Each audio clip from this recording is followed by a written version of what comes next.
Educating, informing, serving. Fact TV, keeping government honest.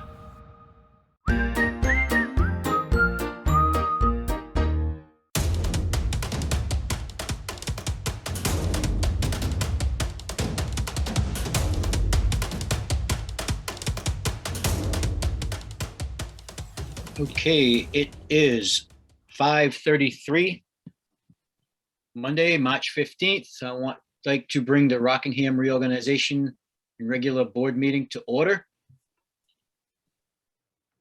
Are there any adjustments to the agenda? George?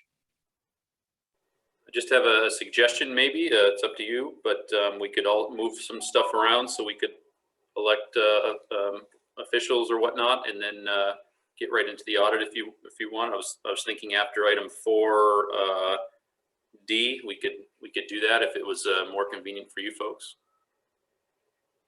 Does that make sense to everybody?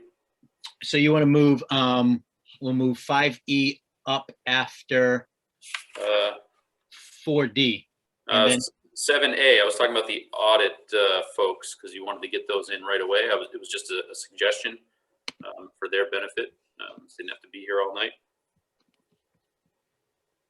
All right, so everyone see my screen? Yeah. All right, so you're looking at after we want to move 5. No, that's a committee assignment. So I think keep going down. Listen, The audit, oh, down the second page, page 2. Again, it's just a suggestion, but 7A, audit review with the auditors that are here tonight. If you wanted to move that up, I think that could be an appropriate way to do that. Just a suggestion, thought. Doesn't matter to me one way or the other. Yeah, I'd like to be sensitive to the auditor's time. So I think once we elect the officers, we could put it back in. After 4D, maybe? Right here. Yeah.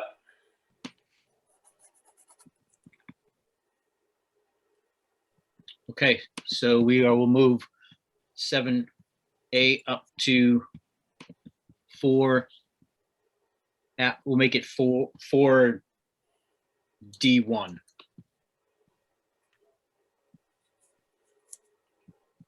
Okay, any other changes to the agenda?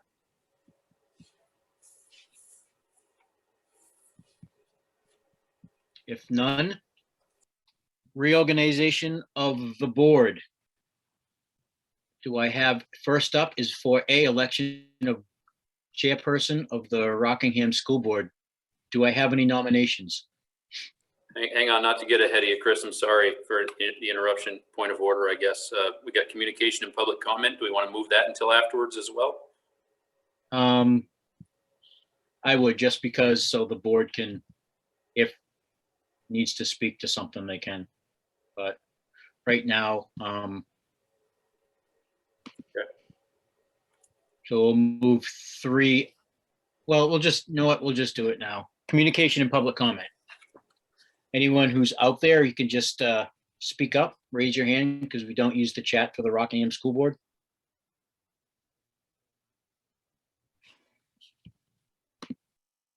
I am not seeing any at this time. So thank you, George. I will move on to reorganization of the school board. 4A, election of chairperson. Do I have any nominees for chairperson of the Rockingham School Board? Priscilla? I would like to nominate George. Okay. Do I have a second? I We second. don't need a second. Jason Benson. Okay, do I have any other nominees for chairperson of the Rockingham School Board? Okay, I'd like to cast one ballot for George Smith as chair of the Rockingham School Board. I'll go around and get a yay or nay. Megan? Can't vote.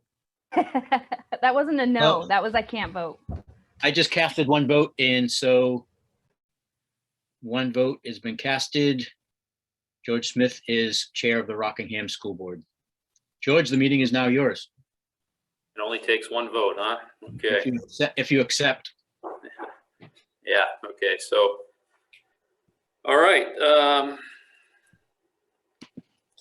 Election of vice chairperson. Any nominations for vice chair? Can I make a nomination?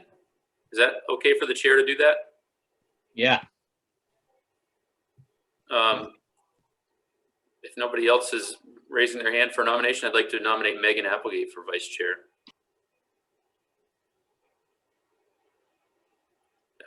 So what do I need a second, right? Second, Oh. Jason Benson. Second. Jason Terry seconds. Any other nominations? Okay, all in favor? Priscilla, Aye. Jason Terry, Aye. Jason Benson. Aye. And pending, her, getting certified there for whatever she has to do. Yeah, so I can speak to that quickly. Is it appropriate to do that?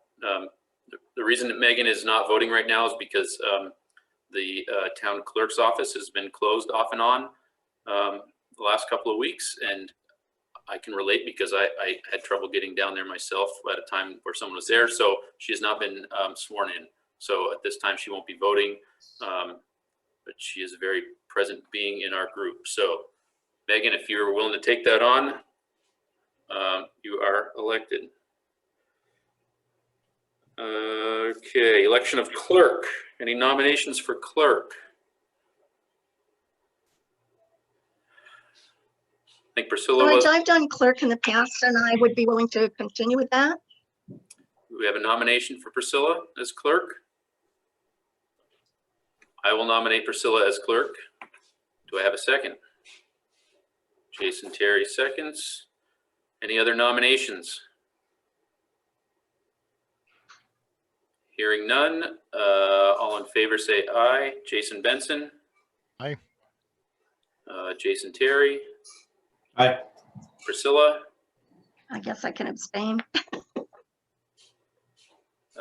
And I vote aye as well. Any opposed? Hearing none, very good. Priscilla is the clerk.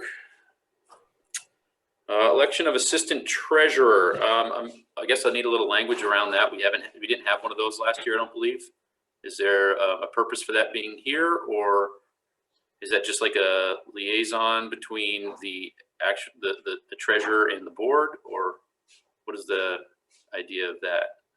well, in the past, they've had like a backup if the treasurer was not accessible for the town. Many times that's possible. Then you had an assistant clerk that could sign on their behalf. Assistant treasurer, right? Okay. Yeah. The high school decided not to have one, so you have that option as well. Okay. Any thoughts from, and Megan, your thoughts can be present. I believe you just can't vote. At least that's how I see it. I could be wrong, but any, Which I don't think we've ever had one in the past. you know, I didn't have to deal, Or not for a long time anyway. I didn't deal with the treasurer at all last year. I don't know. I mean, we can figure that out later on, but, You did not have one last year. right. So do we,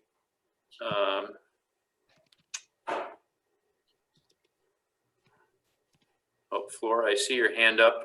Is the board okay with Flora saying some word, a quick word? I'm seeing head nods. Yeah, go ahead, Flora.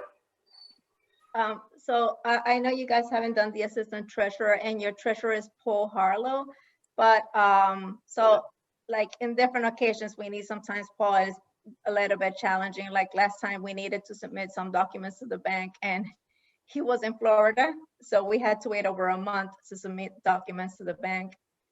Okay. And last time we need to go to the bank, Jack Breyer had to go with us as well because he wasn't available. Okay.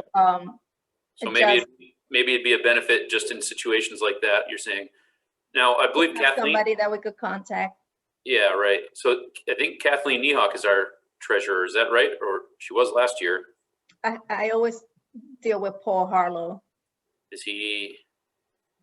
Kathleen's ours. Kathleen is the Rockingham, or she was. I don't know about this year. I'm assuming it's the same. I believe I don't believe I saw anybody else on that ballot. Okay. So, well, it might be a good idea then, and that, you know, if that's the case, to have a backup. Anybody have a burning desire to be a backup, be a assistant treasurer? I mean, as long as it's not added workload for me, I guess I would entertain a nomination for myself or anybody else. I don't really. I mean, I could do it as clerk too, because I go in to check the stuff, so I could do that too, George, whatever anybody wants. Okay, I don't think that'd be inappropriate at all. So, all right, well, I'll nominate Priscilla then as assistant treasurer. Are there? Oh, I need a second, right? Yeah, I need a second. Anybody? Technically, no, but We'll get to that. Get a second anywhere, Priscilla? I'll second it, but you Okay. don't need a second. All right. So, Jason just did. okay, so any other nominations? Hearing none, all in favor of Priscilla as the assistant treasurer, Jason Terry, Jason Benson, Yes. Priscilla, Yes. and yes for me, so she is the assistant treasurer. Okay, moving on to 4D1. Then we'll get back to other appointments. Auditor review with R.H.R. Smith. I will, Flora, if you or auditors, I'll hand it over to you. So Jason, I'm saying George, I'll let Flora start after me if she wants to. So I know Flora sent you some last minute documentation. It was last minute because we were working on it right up until right before the board meeting to make sure, we got the latest information. So Flora, you want to let the board know what was shared so they can open their emails if they need to? Yes, so the auditors made some corrections according to your suggestions to the audit and some updates, and we allocated funds or split them better for your review because we had some of the funds in general funds. So each time you guys were reviewing them, it was maybe confusions as where you guys had put certain amounts. So that was reviewed. So each amount that you guys had will show each of the lines that you guys had suggested and had actually voted on. So with that last reviews, they sent us a final draft and that we had to review and sign. Once we signed, then they sent actually the final approved draft. That is the one that I sent the 502. But the difference between one and the other one is just the fact that they take the wording as of a draft off it because it's signed already. So Miranda McDonald will be speaking to you about that. Hi, Miranda. Welcome.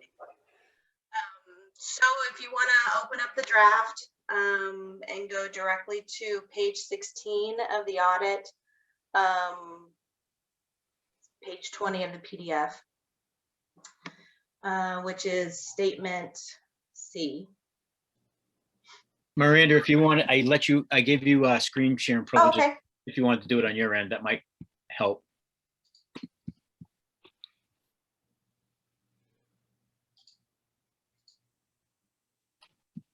Miranda and Flora, do they have the latest and greatest in front of them where we kind of moved it out to leave no doubt, what money was where?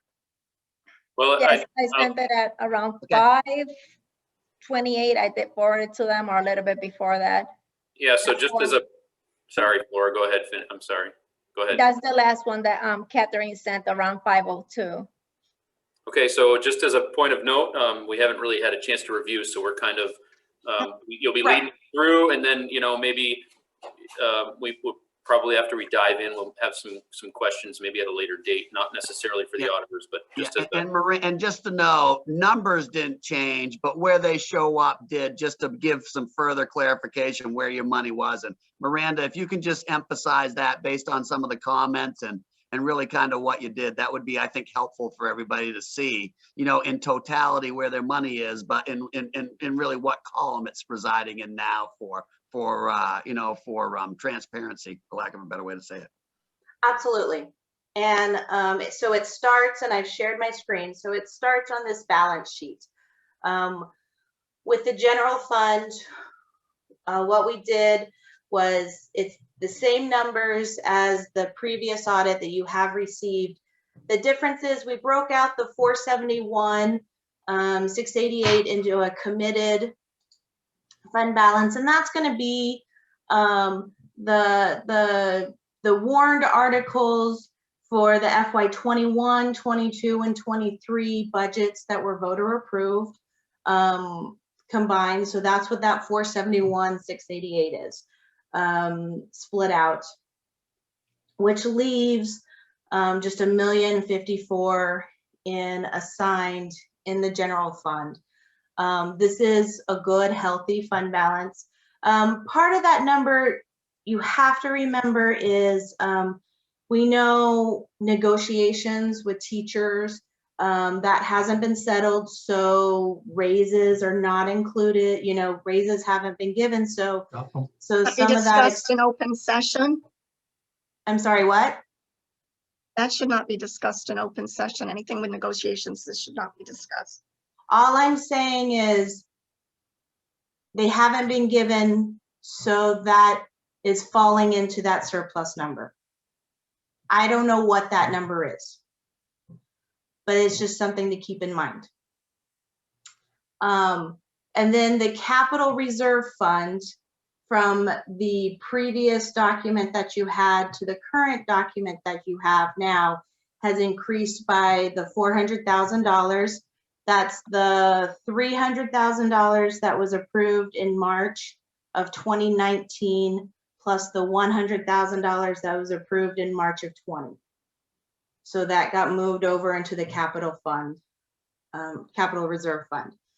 So the 1.9 that you originally saw on the previous audit document, it's still there. It's the 1.5, and then plus the $400,000 that got moved into the capital reserve fund. So that's the only difference between what you saw previously and the version that you're seeing now with the numbers. So those are the only changes that were made with your audit with that. So I wanted to go over that just so you're aware that those were the changes that were made currently. So now you guys don't have to worry about, oh, we got 1.9 and 400,000 of that was supposed to be in capital reserve, which is dedicated in that general fund. We just moved it out of there, you know, by kind of following the wishes, you know, of voter approved articles of the past, and just moved it out of there and put it into a capital reserve fund, you know, which really gets it out of your general fund and puts it where the intent was of you and the voters to put it. Yeah. And then you can see the on this statement D, or excuse me, statement E, the surplus of general fund of 445,000 for current year. Yep. And I think the biggest thing, just to make sure we leave no doubt, and please, if you got questions, where it says that restatement, that 479,348, the $1,080,000 under the fund balance, July 1, that money was sitting in there as a capital reserve. And what we said is, let's just move it out of there and put it where it belongs, so that people don't look and say, wow, we've got $1.9 million. No, you don't. Of that 1.9, 479 has been committed to future capital reserve funding. So we've literally moved it, you know, which I think is pretty consistent, you know, with taking it out of like your general education and budget, you know, and putting it where it resides and belongs under capital reserves, which is what the intent of it was for.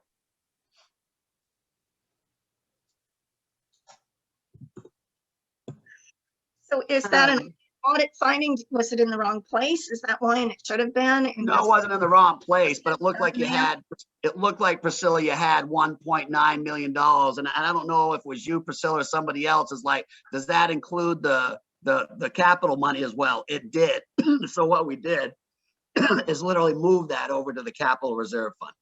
So is it a finding? No. You know, is it what the wishes were of the board, then the public? The answer is yes. And we've just actually moved it from your general fund to really kind of what you've titled it, capital reserve.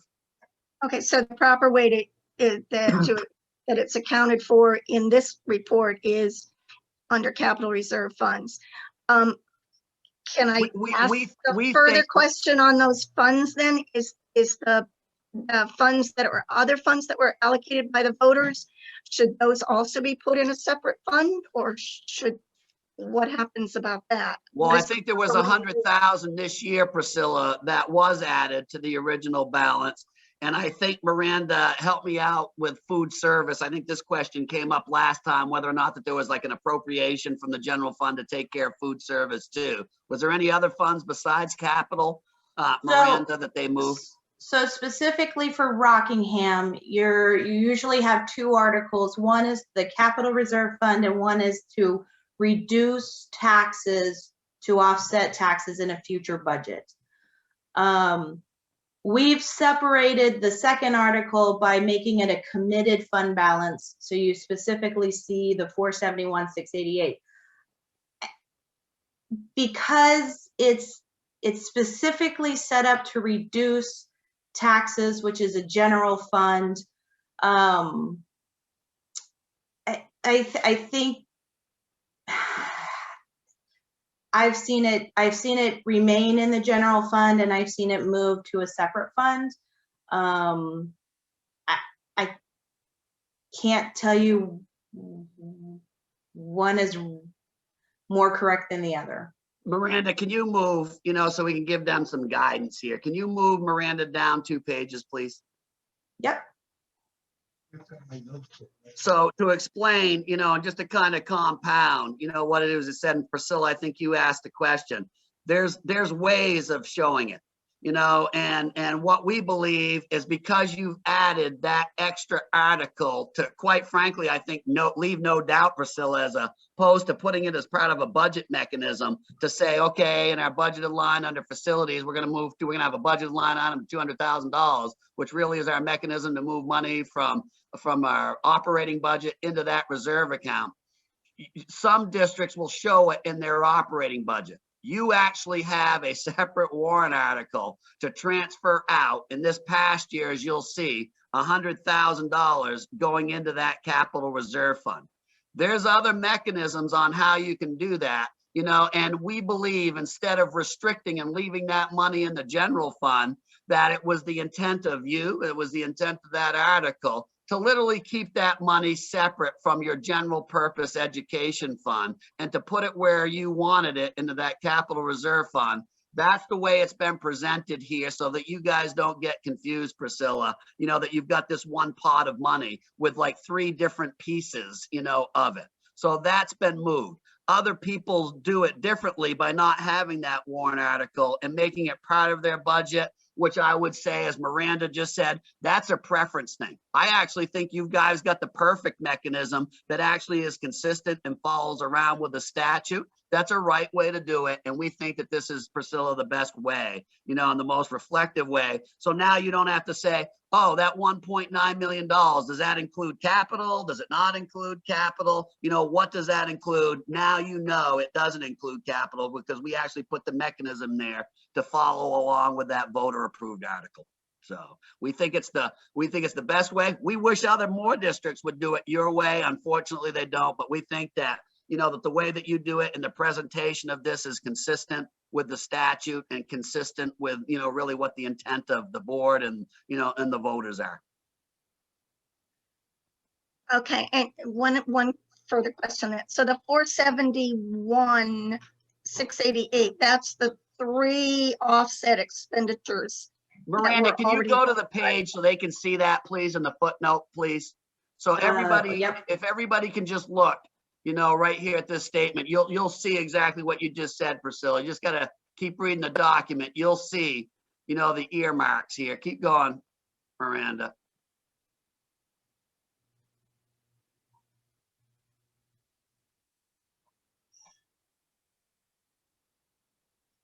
Yeah, Miranda, you just had it a minute ago. It was maybe page 18, page 20, something. 18. Might have been. I don't know. It was right before Yeah, the page. Miranda, that go back to showed us. page 18, please. Yeah. Yeah. So that page 18, folks, that 471,688, It's got three pieces to it. It's got what you use for tax relief. I think you actually use that for 3 subsequent budgets, correct, Miranda? Yep, And the 21. total is 471,688. Correct? Yes. And what we don't want, Priscilla, is you thinking that you've got $1.5 million available to you when you, for the next 3 years, use some of that money for tax relief, you know, like the statute says, to reduce a future budget. Don't think, just take 471 off the table because you've used that for 3 separate years, you know, for property relief, you know, for all the taxpayers, you know, in your district is the best way I can say it. So we've reduced your total fund balance by that, so you don't recommit it again, you know, and sort of double dip down the road. We don't want you to do that. And after all your commitments and after moving all your voter approved articles of the capital reserve, what's left is that $1 million, you know, that you guys can talk about for future budgets, future capital reserves, future program expansion. That's what really is left after the board has taken off all the earmarks. How much is left? About $1 million, correct, Miranda? $1,054,22 on June 30, 20. Okay, so that can be used for offsetting the 22 budget Correct. to help the taxpayers? Because what may happen is when you use that money for 21 tax relief, if because of COVID, you didn't spend all this money, you got some extra money to repurpose from the state of Vermont, you may very well not have needed any of that money for tax relief. So it rolls over to the next year to allow the board to say, okay, we've got more money than what we expected because we didn't need all that money in 21 because we didn't spend it all. And we got some extra money from the state for this reason or that reason. It will allow you to reappropriate it again next year. Because I think what we did was we didn't put an article in to as an amount of money because it was just not clear exactly what we had and where we were at. And so we were worried about putting an amount in there to offset our 22 budget because we were told that anything that was left over in 20 automatically has to go to 22. So I don't. So the statute works, Priscilla, in a way where it allows you to put a special article to move money into a capital reserve, to move money into some other dedicated reserve that the statute allows you to do. And what you don't move, it allows you 2 years down the road to use it for tax relief. You know, so the problem is when you set your budget, you know, that you're basing it on a number that's a year old. So you really gotta, so for like this budget that you set in March for 2022, that's being set, I would argue, based on a number that's a year old and your year's not over. So if you're using some of that money for tax relief, and this actually happened to Burlington, this was a very big publicized thing, which got them into trouble. They were working on math that was a year old. So when it came to town meeting and they said, hey, you know, we're gonna use this amount of money. Nobody looked to see that money existed a year ago, but because of overruns, extra special education costs, other things, that money didn't exist in March at town meeting when they were voting on a number, you know, so the fact that what they voted on for tax relief was an artificial number that they really didn't have because it was a year old, which is why the state gives you 2 years to actually kind of like allow for, you know, getting caught up to say what in real time do we have for money left so we can use it for a future budget, whether it's tax relief, you know, capital funding, whatever the need would be. Right, so that would go to fiscal year 22 then. Correct. Correct. After, because Yep. that's what you voted in March, so it goes to 22. So what we're talking about in 20, Priscilla, really was what you would use for a bucket, a mechanism for FY22. You know, the problem is when you guess what you had for FY22, well, guess what happens? You've got a whole fiscal year between that number of FY20, you know, and FY22. And if it's a bad fiscal year, you've got additional costs and that money's not there, you know, and you've already gone to the townspeople and said, hey, we need this money. Well, we thought we were going to have it, but we didn't because we didn't realize that 3 or 4 additional special ed kids were going to move into the district and we were only getting paid X from the state. So we needed to come up with our own money. If that depleted, you know, your fund balance since 20, then you really, then you've got a problem. And that's a common problem right now in the state of Vermont, is that you're being asked to kind of approve future budgets based on a forecasted carryover balance. And that's a problem. It's a big problem. So I actually think it should be 3 years, or real time, just to allow the school board some time to make sure whatever their carryover balance is, it's on real time. So if it's FY22, it's the best estimate that you can produce sometime in March before you pass your budget, what you think that number is going to be as of then, not as of June 30, 2020. Does that make sense? It does, except that unless it's encumbered funds that are specifically identified in June, my understanding is that when the surplus is, then you close the books at that time. So only the encumbered funds would be used. So you should be able to figure out what your surplus is. So watch where I go with that, Priscilla. So hold that thought. Years beyond. Yeah, so watch where I However, go. Those funds were encumbered as of a balance as of 6/30/20. Agreed? Right. You're putting a budget together to take to your townspeople in March of 21 for 2022. You with me? Right.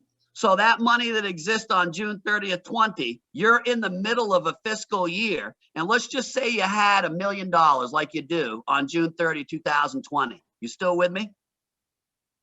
Uh-huh. What if you needed that money that you used for and let's just say you used, I don't know, $400,000 for tax relief for your 21 budget. That's the year that's about to end in 4 months. Still with me?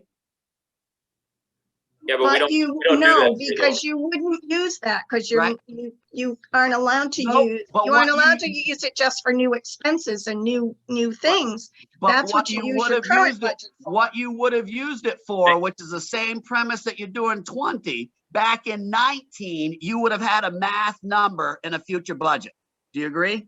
You would have had a math 19 number. that- would go to 21, yes. So what I'm saying is you're now in fiscal year 21. That math is a year old. If something happened where there's additional costs to the school system, special ed usually being the biggest one, money doesn't come in from the Agency of Education, that's going to affect that number that's a year old now. And you may need that and then some in the current fiscal year that hasn't ended yet. And what I'm saying is you really need to prognosticate what that number is in real time when you go to town meeting, because the math that you're taking to town meeting is going to be a year old and it's subject to change because your fiscal year isn't over. There's 4 months in your fiscal year. You got March through June that you may need more money that you didn't think of when you passed all your budgets for whatever the reason be. And that's a common problem with school systems in the state of Vermont.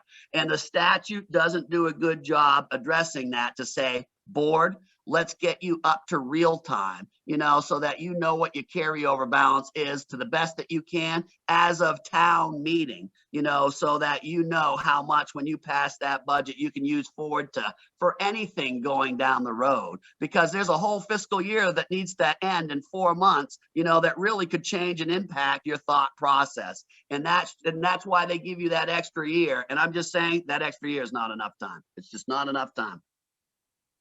But the statute says it has to be applied to the revenue. And for example, I'm still having trouble making it fit because in the budget line of fiscal 2020, it says we had 500,000 that was sitting there in a reserve that was in the budget line. And if it's budgeted for that year, it was never added to our revenue in 2020. Right. But it was never added to your revenue because it was already there. The thought was that number was already there, so that when you put your budget together for that year or any other year, 2 years down the road, that you were taking to the bank that you already had in your back pocket that $500,000. And what I'm saying is, but we couldn't use it. We didn't use it because it was never put in the revenue line to be used. yeah, listen, and I agree with you, but you Hang on. Everybody stop for a second. I can't hear either one of you when you're both talking, okay? So Yep. One at a time, that'd be great. Thank you, So guys. Priscilla, you finish before I go. Well, what I'm saying is I'm having trouble making that fit because I'm seeing the 500,000 in the budget line for 2020. However, and it was budgeted, it was part of the revenue budget. But when I look at the revenue, it was never put into the revenue to be used that year. And so then we were told that that was surplus that was never used. Well, to me, it was, according to the statute, which is 567, it's supposed to go into the revenue. And if it's put into the revenue, it increased ours. And that may be why we're showing the 15,000 as surplus there on that. I don't know. But on that particular budget sheet, it was never put in. Doesn't that we brought in have to go into the revenue? That's what the statute says. Yeah. And my answer is, Priscilla, you brought it in through the budget. We can't mix budget with reality.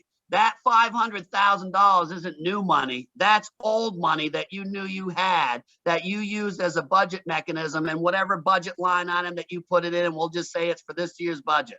So if we took $500,000 and added that as new money and put that in as revenue, we'd actually double count that, because that $500,000 is part of your carryover balance on the last day of your last fiscal year.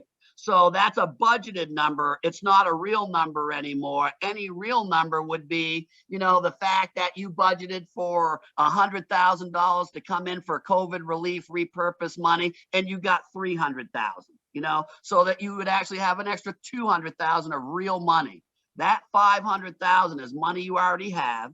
It's money that you had at the end of a fiscal year. And it's $1 million, to put it into real terms, at the end of June 30, 2020, that you can use, as the statute says, to repurpose in any future budget. But it's not new money. It's carryover money from another fiscal year that the statute allows for you to repurpose again. Right. So it has to be, well, if it isn't put in as revenue, we can't use it. Because And if we're it sits putting there it as in surplus, budget. it's never used. Like Flora told us, it's surplus never used. Well, that doesn't make sense. It has to go into revenue. That's what the statute says.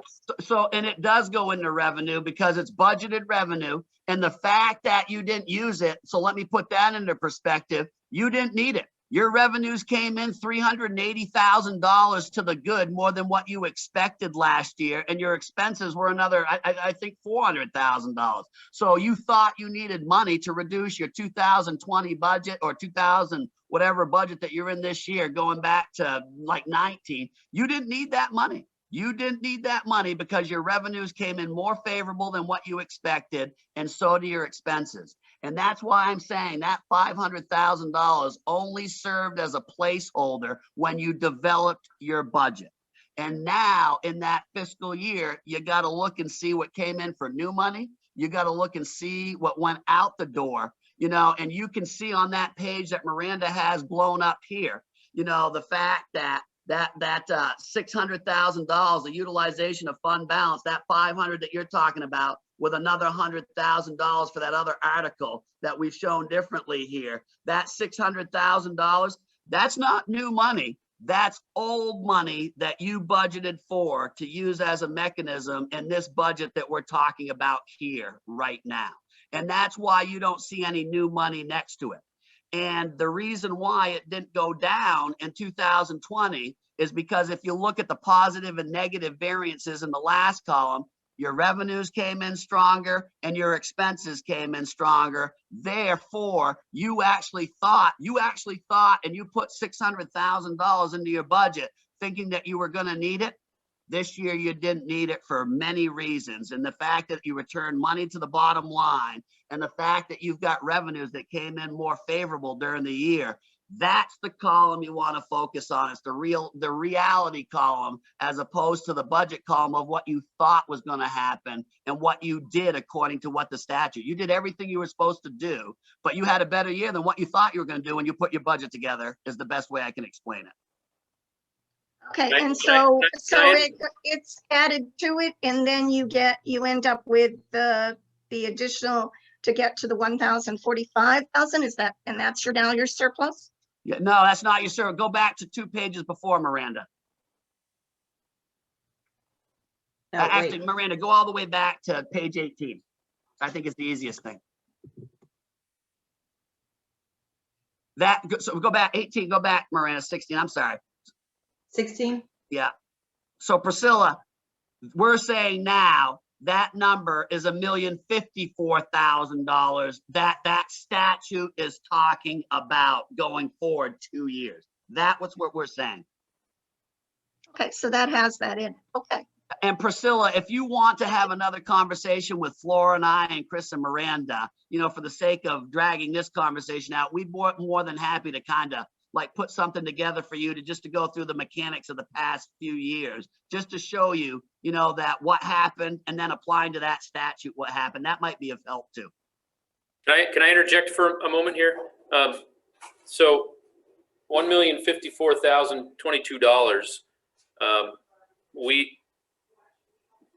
Are you telling me that is what we can offer our taxpayers for the FY22 for a tax relief?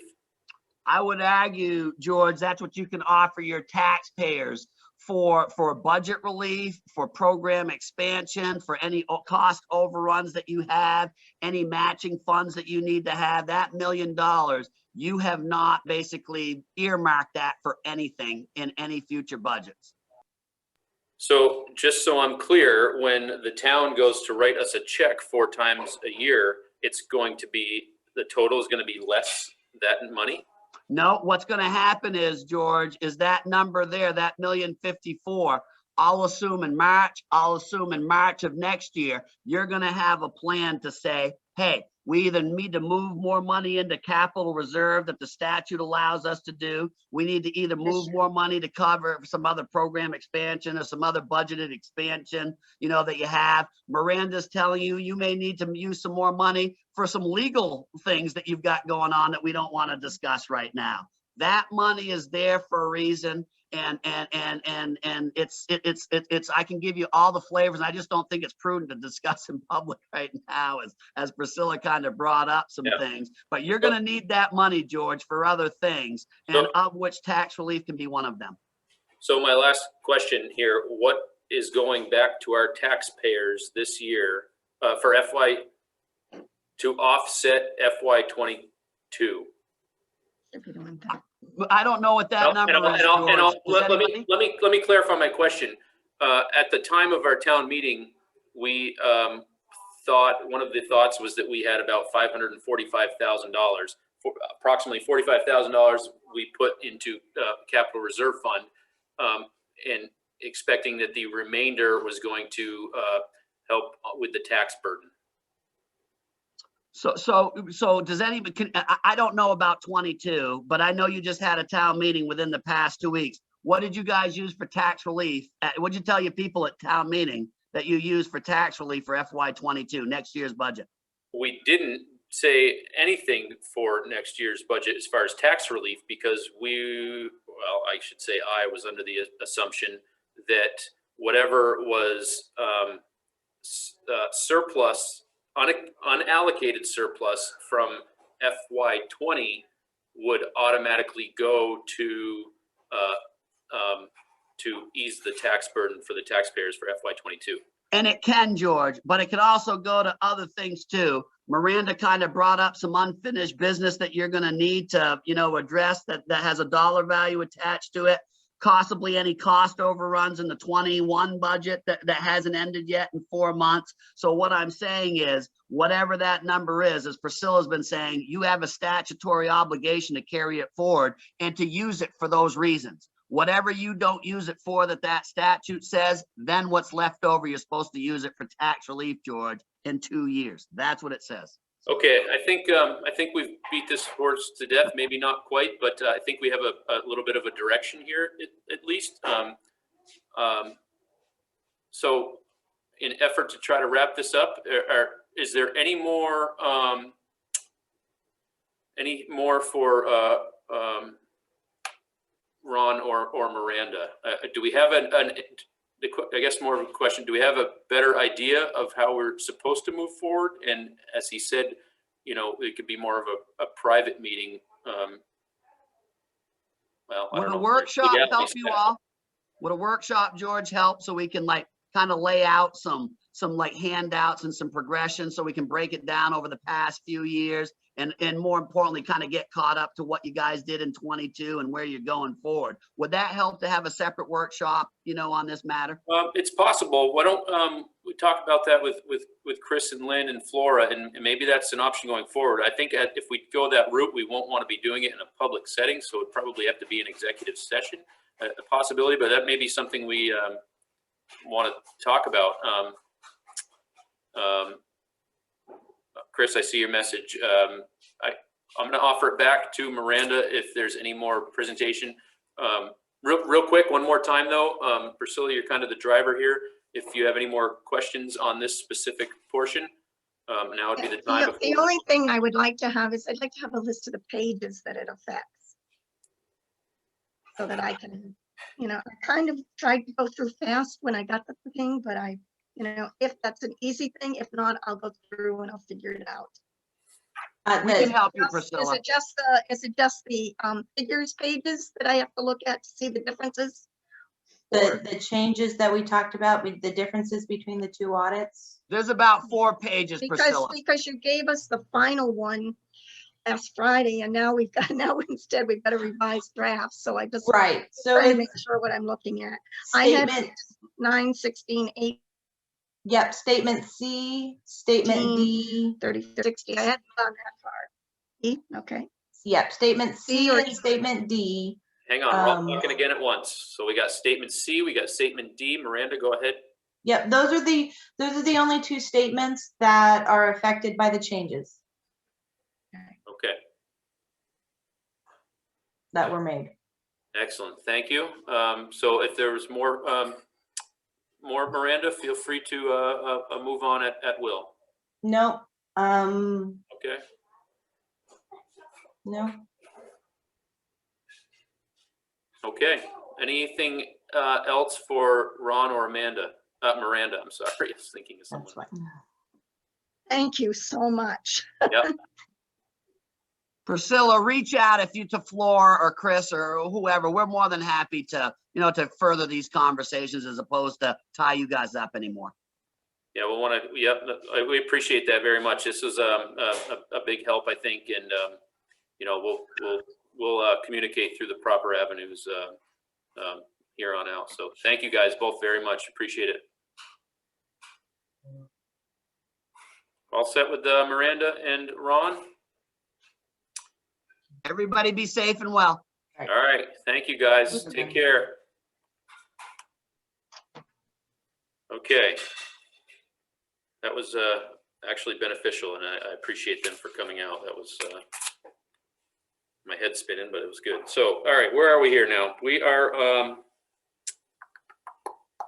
appoint voting members. Let's see, 4E, appoint voting members to the WNESU board.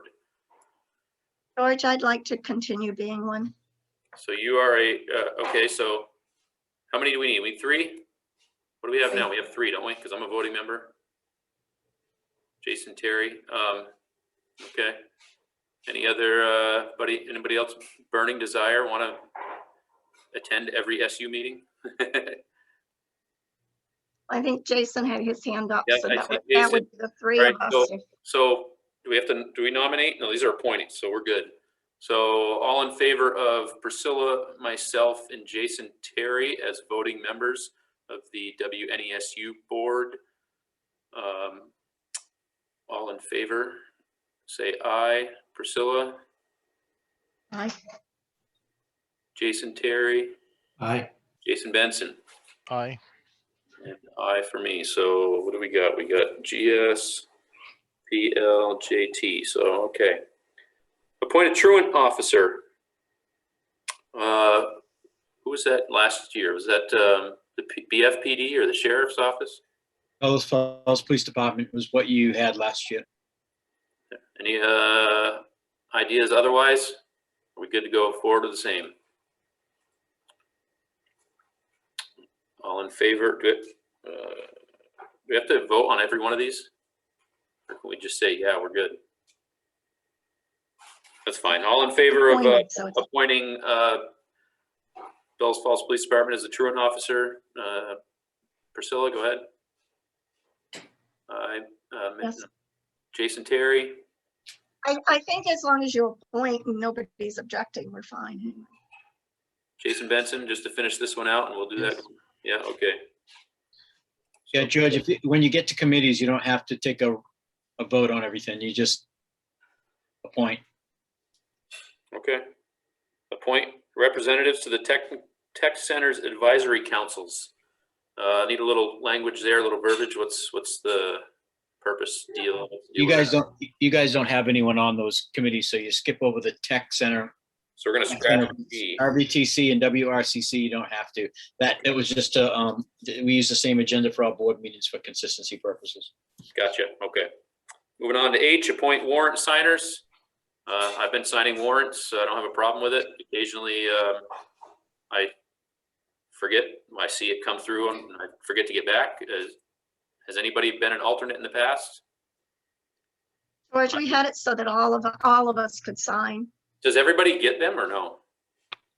Yes, Oh, we okay. had everybody get them. Oh, so if I drop the ball, one of you guys can pick me up. Okay. So I'll again be the primary signer. I don't have a problem with that. And if somebody from the business office says, "Hey, we haven't seen this yet," then feel free to reach out and give us a slap. Okay, so we're all warrant signers.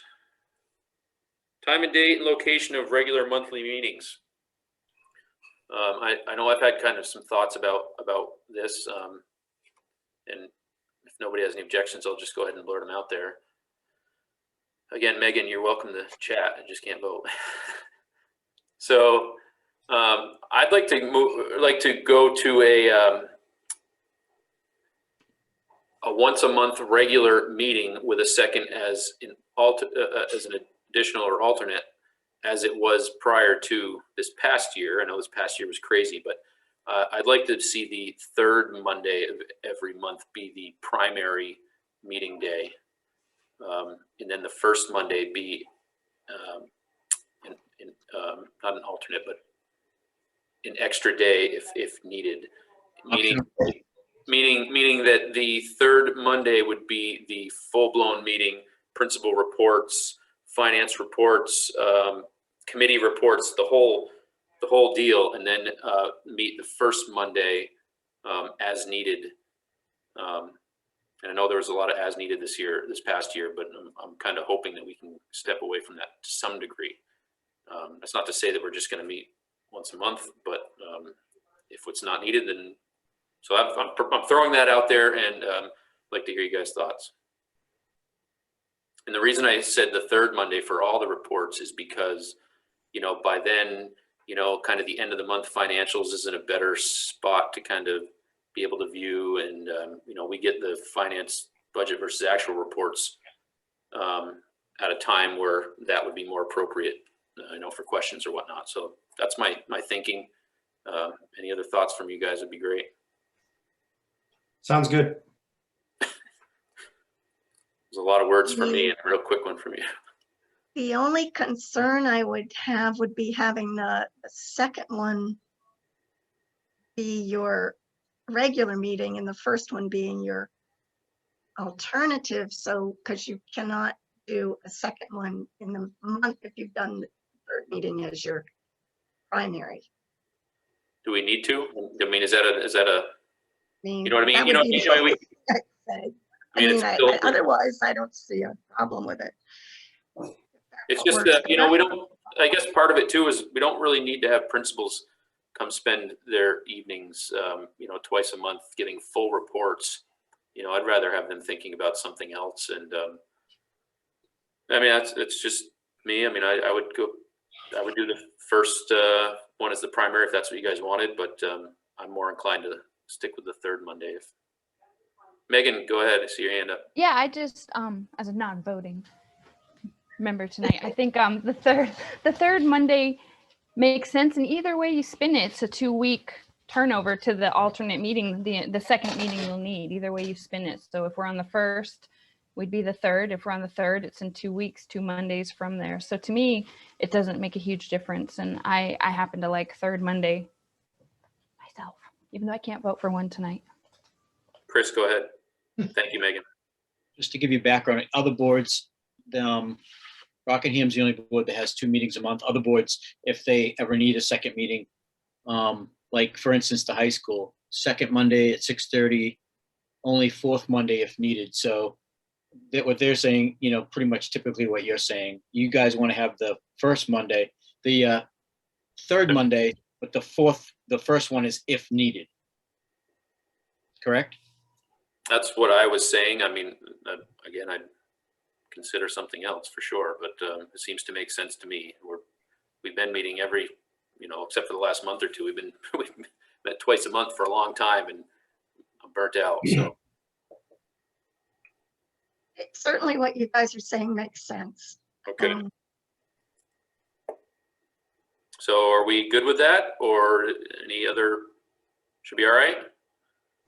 All right. So third Monday of the month is our primary meeting date, with first Monday of the month as needed.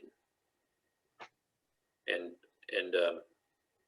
again, that'll be the third Monday would be all reports, the whole shebang.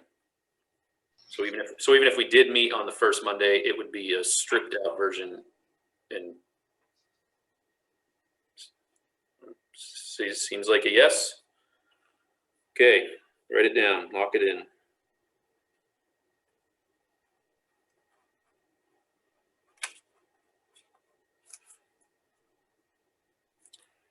Where are we? J, established newspaper to be used to announce school board function activities. What did we use? The Reformer last year?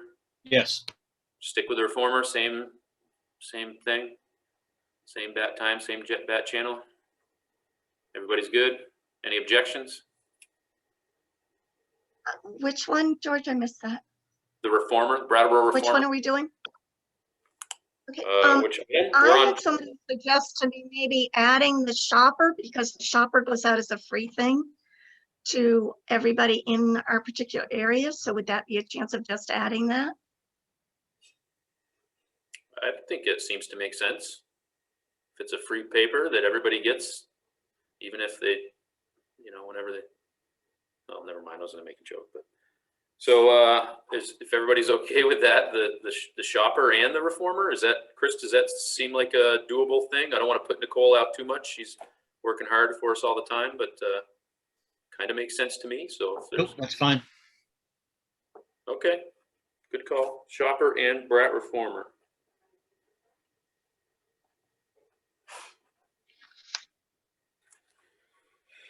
Okay, where are we here? 5 committee assignments. Now, Chris, you sent out a poll, if you will, on what people had interest in. Is that for a purpose of this meeting, or just kind of go through and what do people want to do, or how do we want to? Yeah, we could use that. I mean, I think it's kind of combined everyone, so it wasn't broken out into. Okay, so we'll just, I can tell you the in those results, George, the least popular committee was the audit committee. I don't think anyone signed up to be on that one, so. nobody? No. Now so?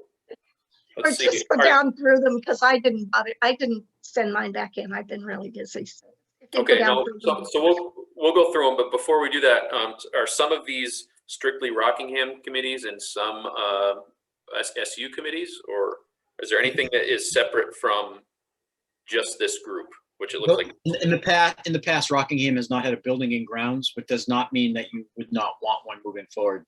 So beyond that, everything else is on the board. So would we want to, well, again, I guess the question is that in SU, who owns the buildings? Well, the buildings and building and grounds, you're talking about the Rockingham Central. Okay, so that'll be a Rockingham only. So the Building and Grounds Committee at the SU level will be possibly a different makeup. Yes, it would. Okay. This is just for the Rockingham board, maintaining the schools that you currently fall under your purview. Anybody want, how many are we looking? Probably no more than 2, right? Because that would be 2. So anybody want to be on Building and Grounds Committee? Jason Terry wants to be. Anybody else? Jason Megan. Benson, I saw your mic go off. You itching to be on the building grounds? Plus Megan was jumping into it there. She looked excited.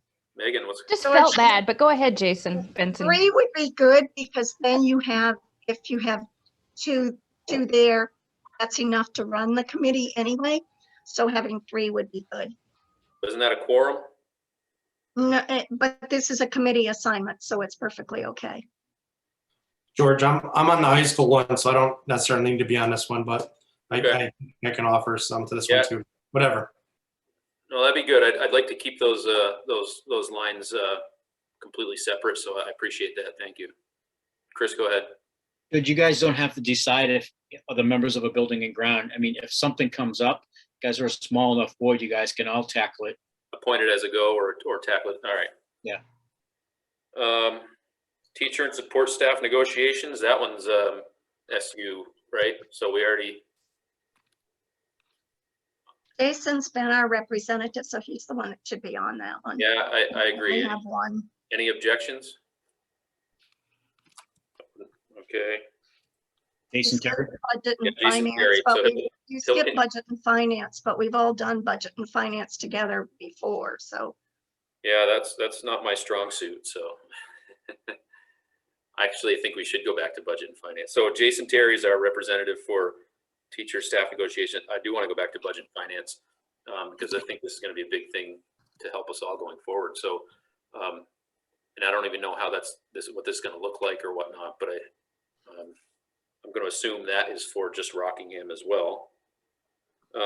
Everything tonight, George, is, that the committees, it's pretty much Rockingham, like the finance budget committee. This is just to look over what you guys have been doing.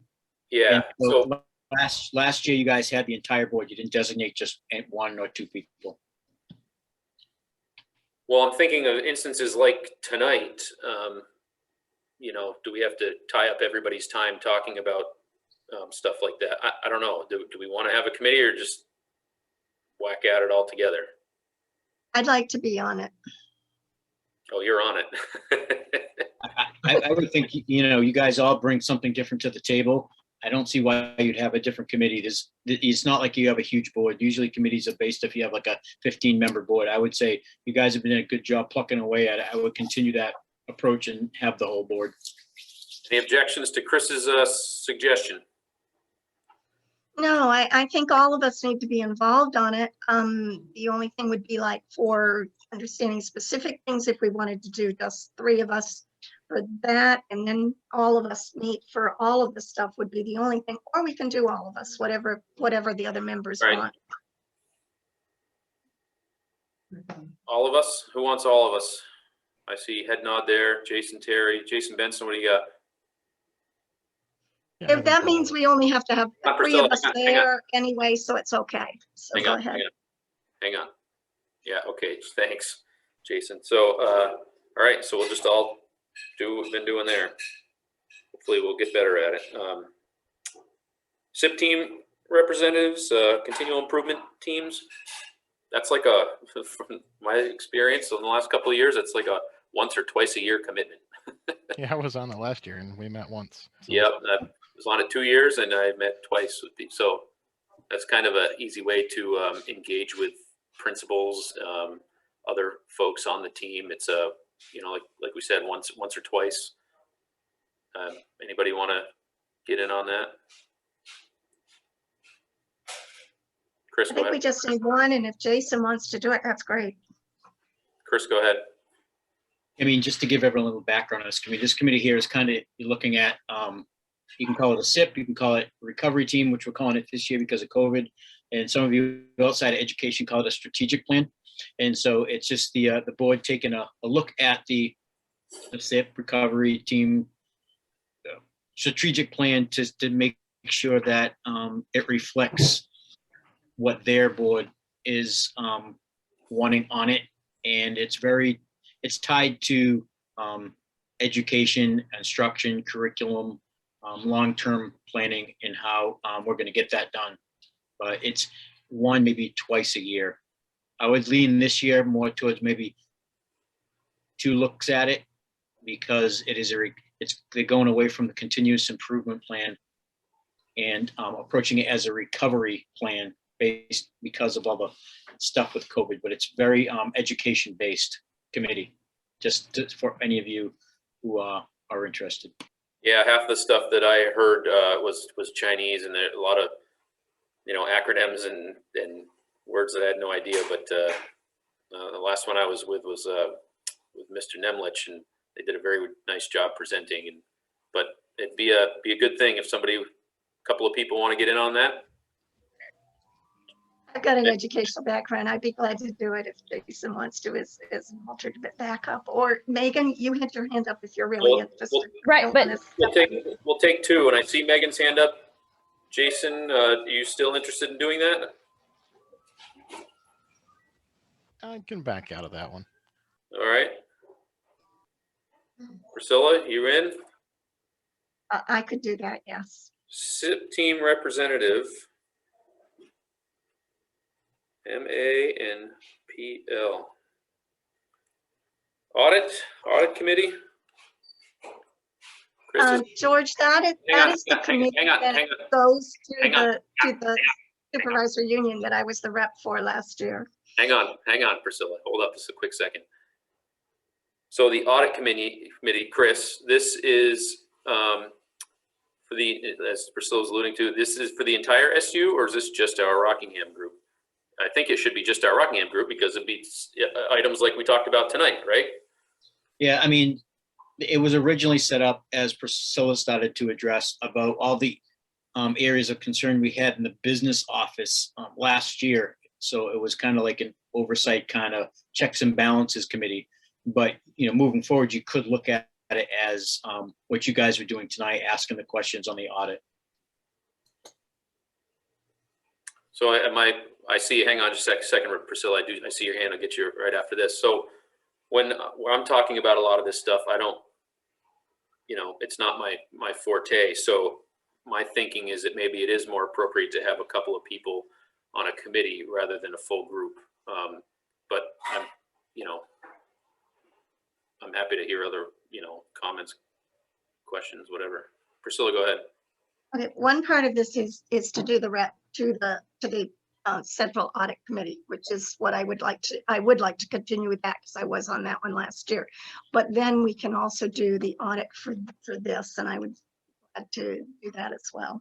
Well, I guess it goes back to the intent. I guess I'll leave that, Chris, to you. What's the intent of is it, if it's an SU audit committee, then? Yeah, I mean, both, George. Sorry, Chris. that's okay. No, Priscilla's right. It's really both because we didn't want to abandon the SU audit committee just right now. We wanted to keep it in place for now. But like we said, it was initially for the SU, but I would say that I would recommend that you do it for the Rockingham district as well, because and appoint maybe one person to, on your board to review the audit and bring questions to the board when the auditors are presenting like tonight. But yeah, I mean, it is right now as a SU audit committee, but you could also put it in place and have someone else review the audit and pose the questions to the auditors. So far what I'm hearing, any objections to Priscilla being on the SU audit committee? Hearing none. So Priscilla, you're on the SU audit committee. And then how do we want to approach the Rockingham audit committee? Do we want to do it as a whole, or any representatives that would report back? How do we want to do that? Megan, go ahead. I see you put your mic off. Yeah, I think we'd all benefit doing it as a whole at the Rockingham board. I think Okay. no harm in knowing too much, right? Any objections to all of us being just part of what like we've been doing? Hearing none. So we do not have a Rockingham audit committee. It's just we have a board. Policy committee. I would actually like to be on the policy committee. Chris, go ahead. Fair warning, There's going to be a lot of meetings in the policy committee. COVID has Well, really, COVID has really put us behind in regards to policy. So, once things settle in, I will be scheduling monthly meetings. monthly? Not twice a month, 3 times a month. Well, it depends. It will be at least, I should say, at least monthly. We're not going to be able to get much done more than 3 times. No, 1 to 2 times a month. So yeah. Well, I'd actually like to be on the policy committee. So are you looking for 1 person, 2 people? What are you looking for? Any objections? 1 to 2. 1 to 2. It's up to you. Any objections to me being one of them? Anybody else have a burning desire? I was the alternate last year, and I'll be glad to do that with you, George. You're a busy gal, Priscilla. I know, I gotta keep busy. Get out of this COVID slump, Well, I think, unless someone else wants to do it.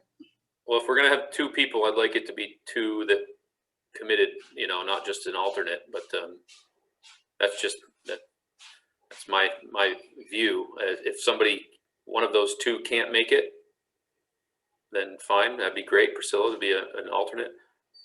I mean, just 1's fine too. If somebody later on says, "Hey, I want to be part of the policy committee," I think I really would like to do that personally. So I meant I was an alternate last year, so I was willing to do it. So. But excellent. if someone else wants to, speak up, please. Hearing nothing. All right, Yes, I'll take policy with Priscilla as the alternate. I meant I was willing to do it with you, George, as a representative. Oh, okay. Okay. But we also need to do it. We also will need to do it 4 hours because there are Rockingham policies that are not SU policies. So we also need for the Rockingham board to do that as well, to look at our policies. Can we, Unless we want to do both, it's up to you. I well, mean, kind of we're have, going to do the SU first, so ours may not even get there. So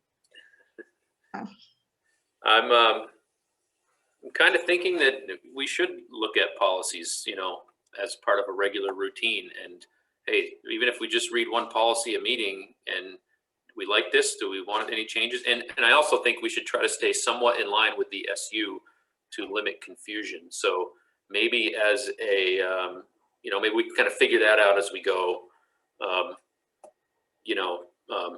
starting with SU policies, and then how does that trickle down?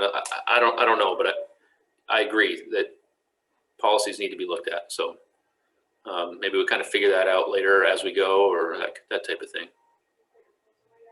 Is that good? Adopt Robert's Rules of Order. I like almost all of Robert's rules. There's a couple things I want to bring up, and I know someone else has brought them up in the past too. But I think we should have seconds when someone makes a motion, and we should have seconds when somebody calls a vote.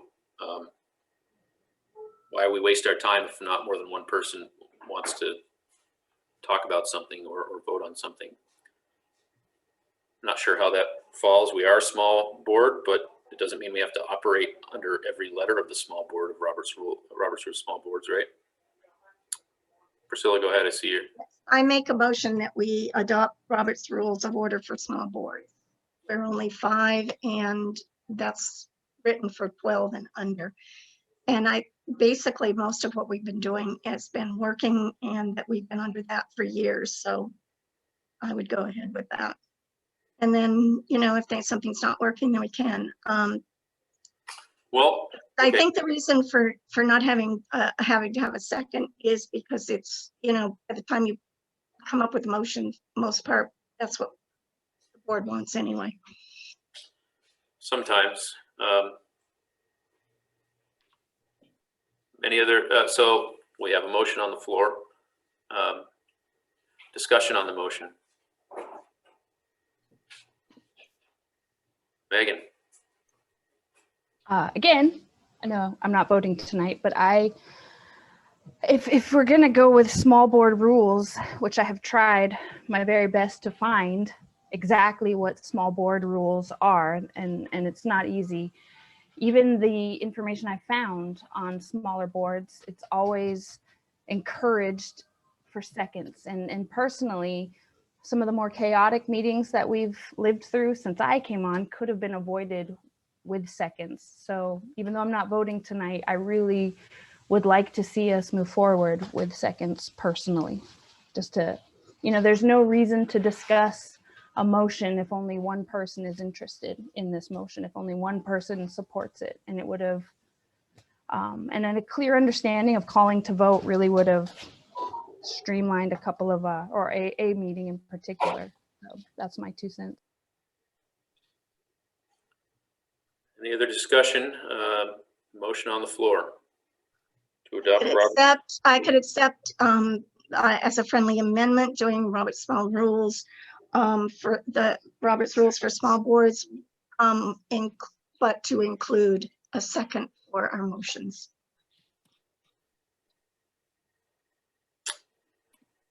Friendly amendment. Does somebody have to suggest that, or are you just restating your motion as such? Yeah, just accepting it as a friendly amendment. So. Okay.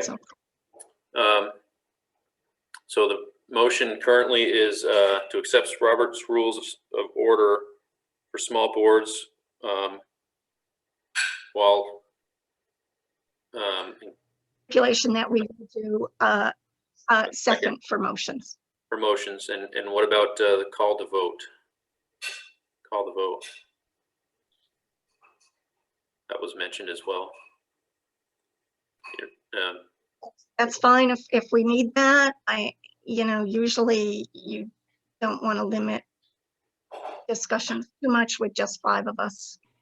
Well, that's the idea. I don't think we do want to limit discussion if we're not ready for a vote. But anyway, then you don't need it.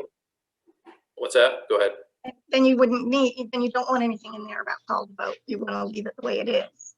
Well, the way it is that somebody calls to vote and then we have to vote, right? No. Under small rules, no. Now I'm thoroughly confused.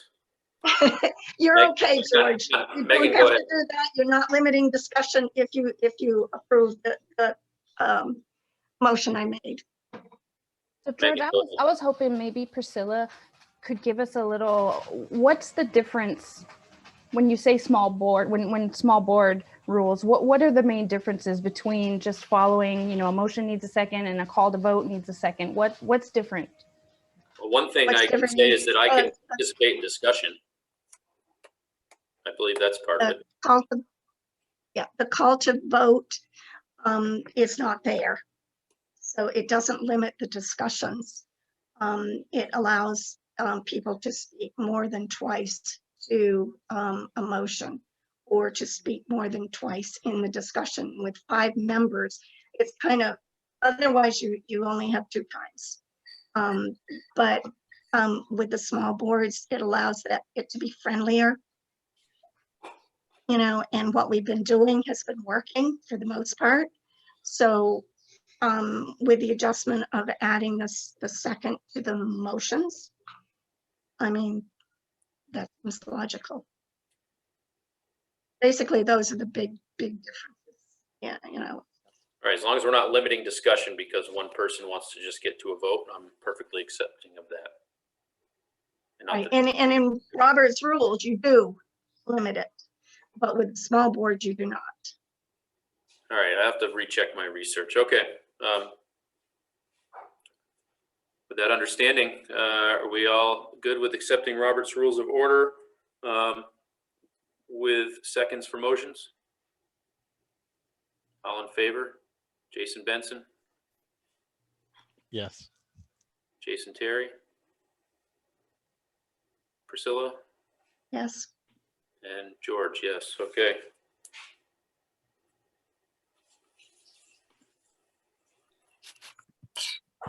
Where are we? New business. Okay. Yeah, new business for discussion action, if any. Services provided by Green Mountain Traffic Control. Chris, you're up.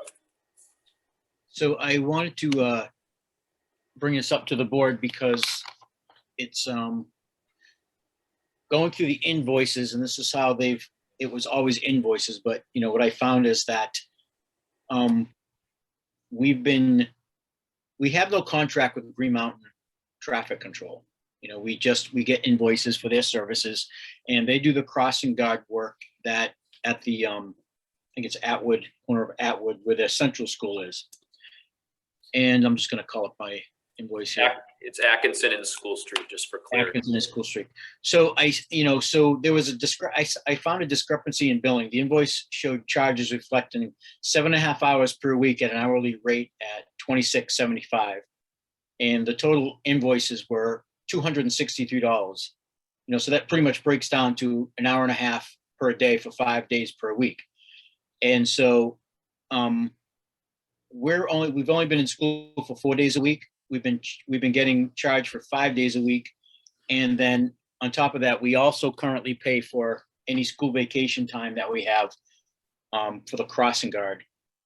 So now that I know that, I need guidance from this board to whether or not, we're going to pay for time that we're not using a crossing guard. Right now, we're paying for Wednesdays when school's not in session, and we do pay the $200.63 every time for a week during the vacations. And so initially I sent a letter to the Green Mountain Traffic Control and asked them if they, I said, has been charged for the Wednesdays that school has not been in session and since the beginning of the year. So just the Wednesdays were up to $535 of charges that we're paying for, and school's not in session. And then you tag on another $200 a week for any school vacations we have. The response that Flora got is simply that they changed their invoices to a flat fee rather than an hourly rate. But moving forward, I just need guidance from the board. Are you guys willing to continue to pay for services that we don't need them for? Or, do you want me to go back and try to recoup the money based on the old invoices that were $26.75 an hour? Flora, go ahead. Yes, I did review that with the company, and they stated they didn't want to adjust the invoices. All they did was send back the same invoices and then adjusted the wording stating that it wasn't an hourly anymore, that it will be then a flat fee. So I don't know how else we could approach to recoup. Is that a flat fee for the year or a flat fee for the what? For the week, because they will put the invoice, the detail of the invoice, they will put an amount of hours, like how many hours it was a week and how much per hour they were charging. Since the hourly mat didn't match with being 1 day on remote and not providing services for that day, they then adjusted the invoice, changing it, just stating that this is a flat fee. So that way they wouldn't have to give back anything to us. That way we just couldn't recoup. So looking forward, saying a flat fee even for weeks that we're not in school? Yes, we'd pay the flat fee for Monday, Tuesday, Wednesday, Thursday, Friday. We'd still have to pay for the Wednesdays. And then any school vacations, we'd still be paying for those services, even though we don't need them. That's why I'm coming to the board. Yeah, it seems to me that we'd want to get some something solid, solid language around that somewhere with them or with whoever you want, because I don't care what the rate is if nobody's in school for a week of vacation, flat rate or not. I mean, I'm less concerned about what is it, a few $100s for that we are saying we should be paid back. Is that right? Well, that's just based on I see it, Priscilla. Hang on just a second. It's based on the Wednesdays up to, I think, last month. We're being charged for the hourly rate. So just for Wednesdays, it's up to $535. that we've been paying just for Wednesdays that we have not been in session.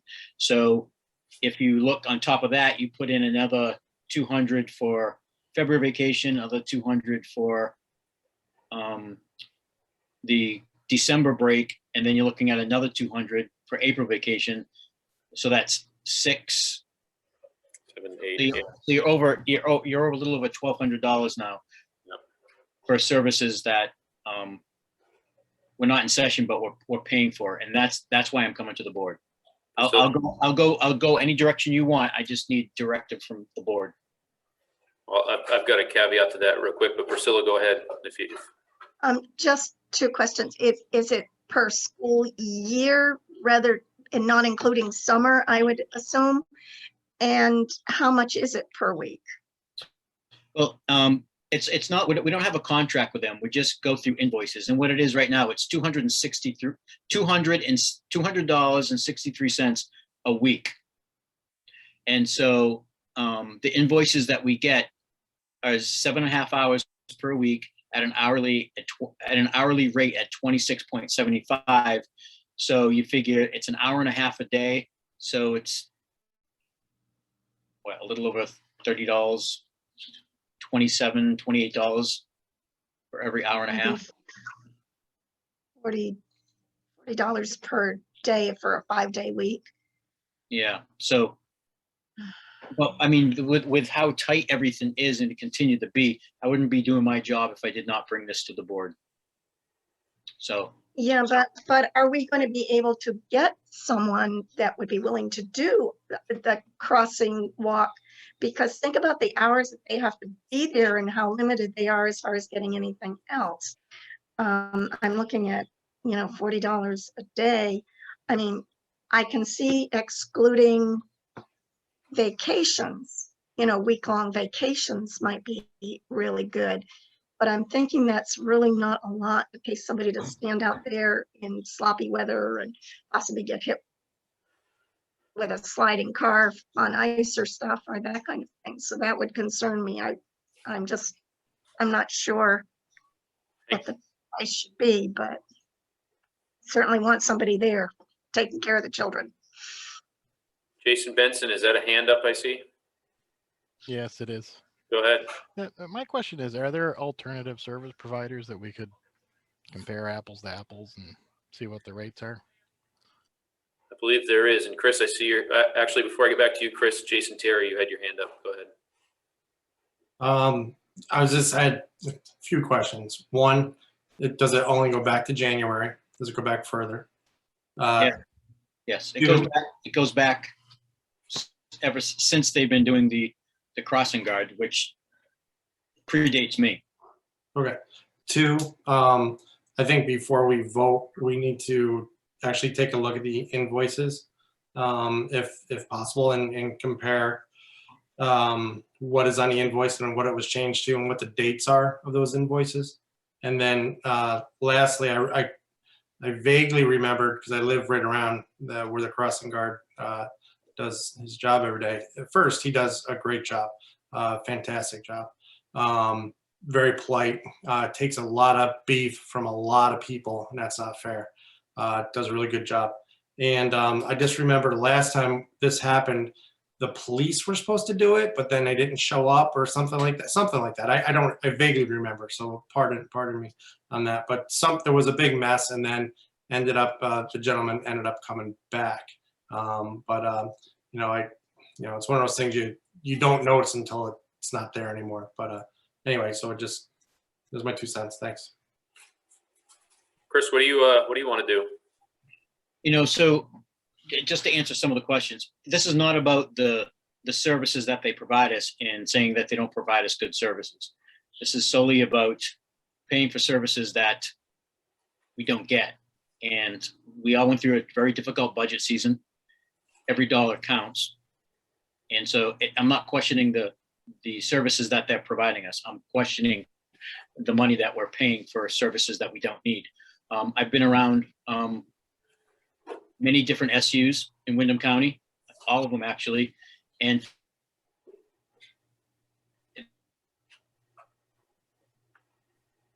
Cutting out.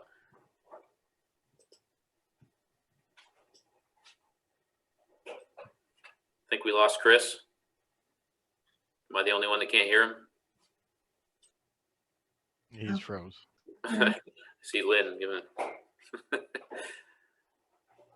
Like All Megan right, had a well, Sure. question there. reestablishing connection over there. I see Megan's hand up first, Priscilla, then go ahead. It was a comment to Chris. It just seems like he inherited this as it is, and it would be a good time, like he and Flora could actually have a contract or some kind of terms moving forward, because it may be that we can't recoup any of this because it's just kind of an inherited situation. So hopefully, moving forward, we'll be able to get a handle on things like this with terms that work for the school district. Yeah, I kind That of, makes sense. I don't really have any interest in going back and fighting for money. I mean, like anybody who drives that street any time of day or during school, he's in control down there, and I would not want him not there. I would not want somebody there is more appropriate what I meant to say. But point being, what are we going to do looking forward is my Priscilla, go ahead. The other thing we need to consider here is we are hopefully moving to 5 days a week in the not too far distant future with the way things are going, which means that this man is going to be doing more than what he was doing for the same pay that he was getting because it's per week. So that might be a concern right at this time. So I'm not sure we want to change anything until at least the end of this school year, when we can look into maybe, like Megan said, doing a contract and getting things set up and getting them organized for the next year. Oh, before going too much further, Chris, I see you kind of cut out, and we're kind of kept going a little bit without you. But Want me to repeat? I'd kind of like I'd like to see some terms, something solid figured out. Whether it was however it goes, it shouldn't just be hey, here's a bill, and yeah, we'll pay it. All right, what are we paying for, and exactly what is being provided. However anybody else wants to approach that, it's not really up to, well, moving forward is what I'm more concerned about. Chris, go ahead. So, I think, moving forward that, I've just to see if we can move forward on this, not knowing where the board was going to go. I've already posted the position on School Spring and, only on School Spring, and based on what, the board wants, I can post it in the Reformer and Keene Sentinel and stuff like that. I've been through all the invoices like Jason has asked. And we're paying the same amount this year as we did last year. So I had all the invoices sent to me from the business office. I did review them all, but I think, like I said, most of the SUs, and at least the ones I've been in Windham County, they employ their own crossing guard. So I think we can find like a parent or something to pay a daily rate when they're going there, save money, and have a parent or someone who's interested in being a crossing guard. It's just a matter of making sure the kids are safe. We need one. But I'm not saying we want to bail on Green Mountain traffic. I just want to explore other options because money is tight. So when you kind of stepped out, a couple of us had stated that the guy does a great job down there doing that. So that's not being taken away from anybody. I'd like to. I would kind of leave it to you, but at the same time, I'd have a conversation with Green Mountain Traffic about terms. What is it going to look like going forward? Or, if you're not satisfied with that, then then fine, look elsewhere. But that's just my 2 cents. Anybody else? Jason, Terry, go ahead. I just wanted to clarify, Chris, there was an invoice that had hourly.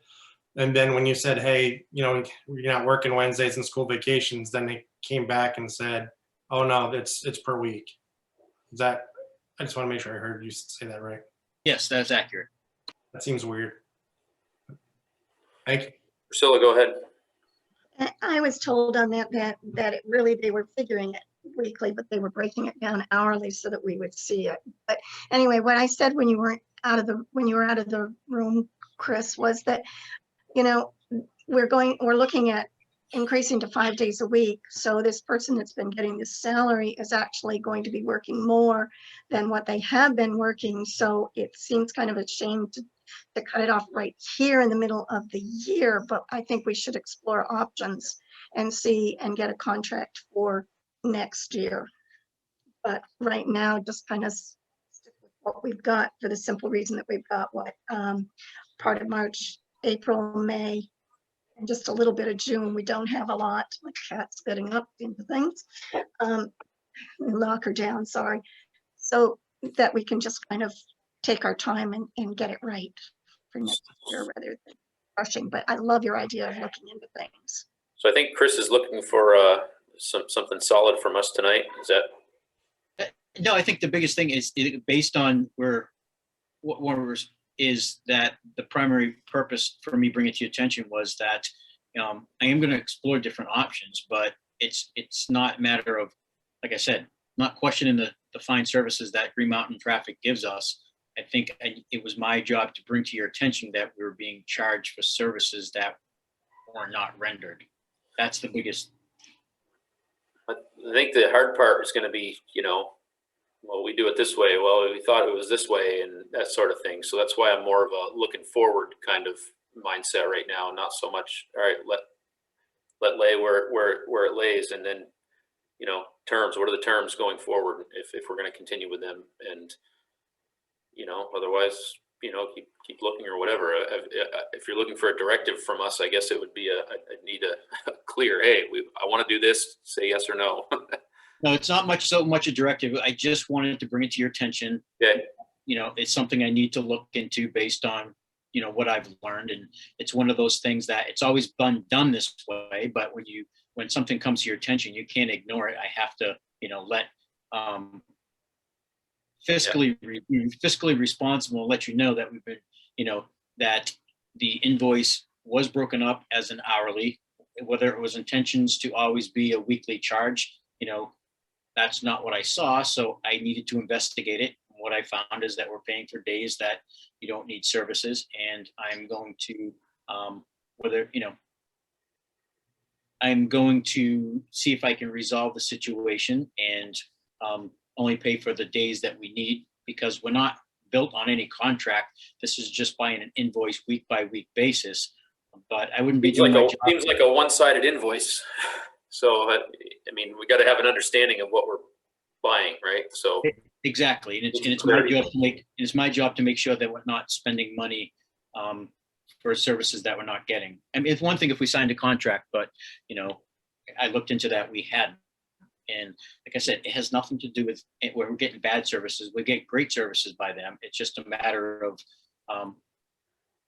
trying to resolve this, and if we can't resolve it, or whatever, I still think we might be able to do it with most likely for next year, or depending on, how this plays out, have someone locally or us in the SU do it, because I know for a fact, places like Brattleboro, they have their own paraeducators or crossing guards that do one or both as their crossing guards. And that's very typical for supervisory unions in districts to have their own crossing guards on their own base salary, because like any services, we can control it more. That's why we do local busing. That's why we do local food services. It just makes sense.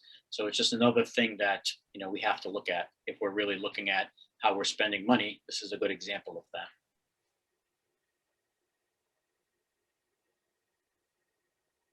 Okay, well, I guess I don't,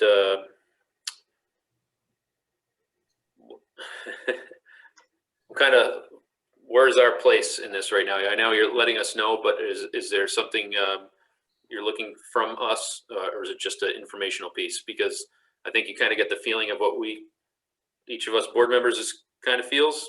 We don't want to be paying for services we don't want. At the same time, what is it going to look like going forward? And if we're going to stay with them, I would like some clarity. So that's probably some conversation you guys would probably want to have.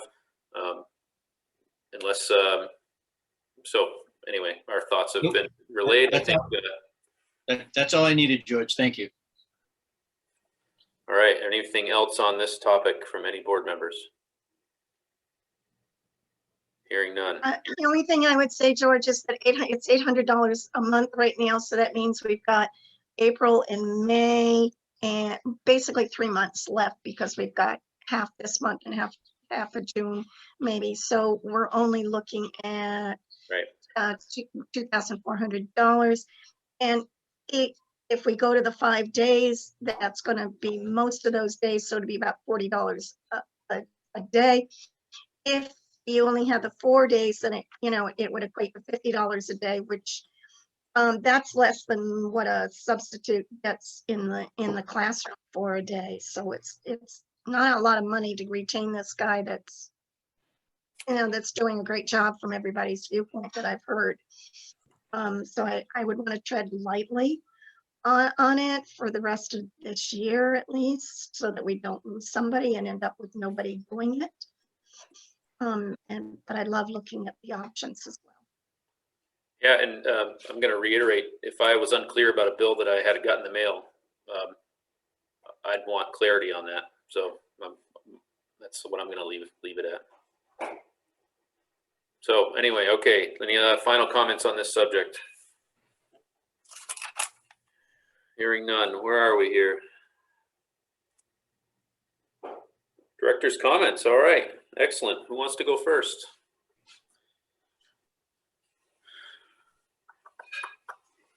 I'll go first. Thank you, Priscilla. Love having the opportunity to work with every member of this board. You guys really make it pleasant and accept all of the differences of opinion on the board because we're all individuals. Love each of you. Next, Jason Terry turned your mic off. Go ahead. I'm good. Turn your mic off to say that. Okay. Megan's laughing. Megan, you're up. I just want to say, like, big old group hug. We made it through the first town meeting. I didn't even think I was going to like make it in the door. So thanks to everybody in all parts, and hey, we did it. Mr. Benson. Yeah, thanks guys for dealing with the town meeting when I was out salting, but it is what it is. Hopefully this year, the end of this year, finishes out well, and next year we can see some normalcy for everybody and some sanity. And like working with everybody here. It's good. Thank you. Thank you.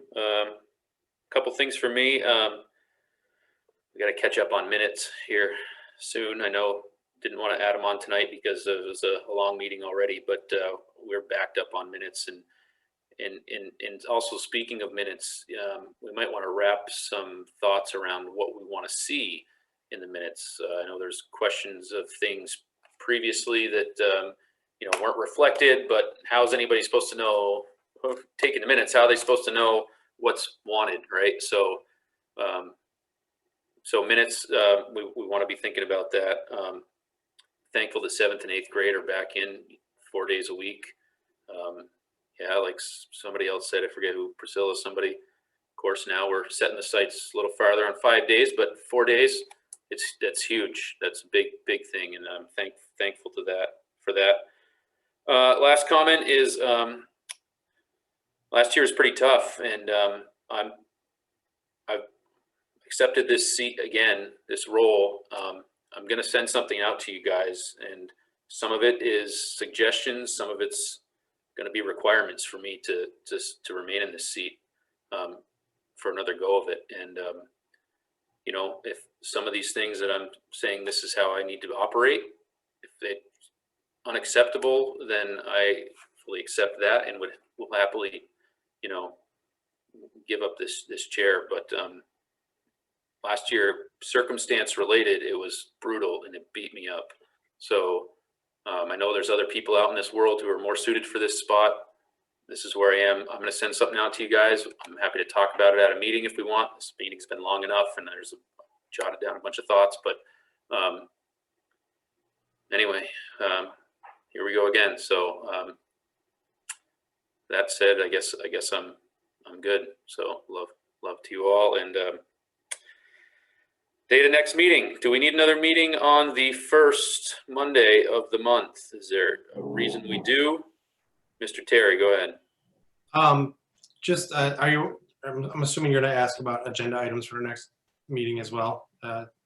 That's normally how you do it.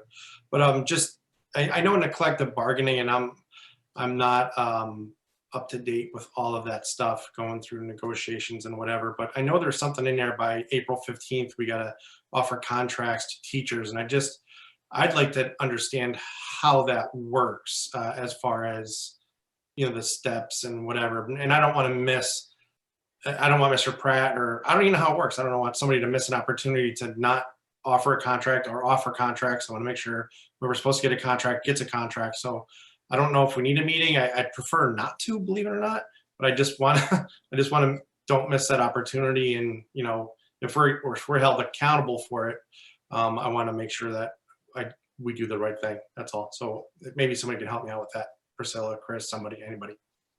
Thanks. So under this item of date of next meeting, is that something that we would need a meeting on the first Monday to discuss, Chris, or is it something, seems like an informational piece, but at the same time, yeah, I don't know. What do you It's thought? frozen. George, I'm thinking that the 5th or the 19th. The 19th, I think it's during vacation, but you can confirm that with Chris. I didn't hear. So I didn't hear what you the just said. 19th, I think, is vacation. So the 5th, the 19th is the third Monday in April, but the 5th is the first Monday, and that's 3 weeks from now. So we might want to adjust it and do the 5th.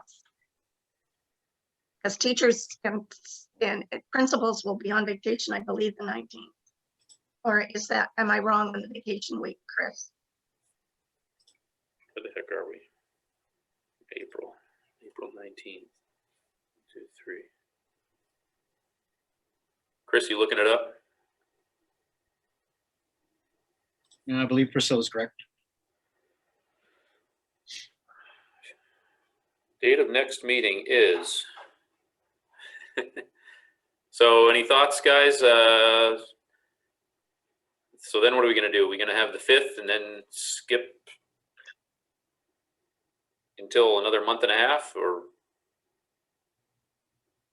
I mean, what are we going to do on the 5th? Are we going to have principal reports? Or what are we going to do? George, why don't we just schedule it for the 5th, and if we need to change anything, we will. Just to get out of here tonight.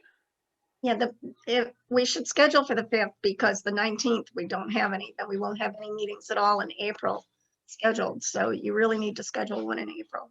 Yeah, we got Really that. wanna-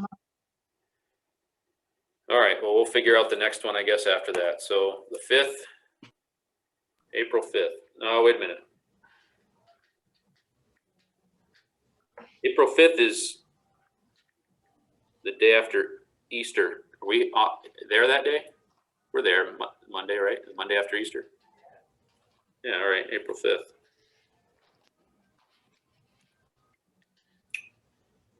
All right, any other business? We need minutes from town meeting for both 2020 and for 2021 because they weren't in the published report. So we need those. That's right. Yeah, Um, those are in addition to the minutes I mentioned before. That she's right. There wasn't minutes for the previous year. So, all right. So I'll entertain a motion to adjourn if we're all good. Nobody wants to leave. Jason, Terry. I get a second. Second. Following the rules. Excellent. Thank you, Mr. Benson. All in favor? Au revoir.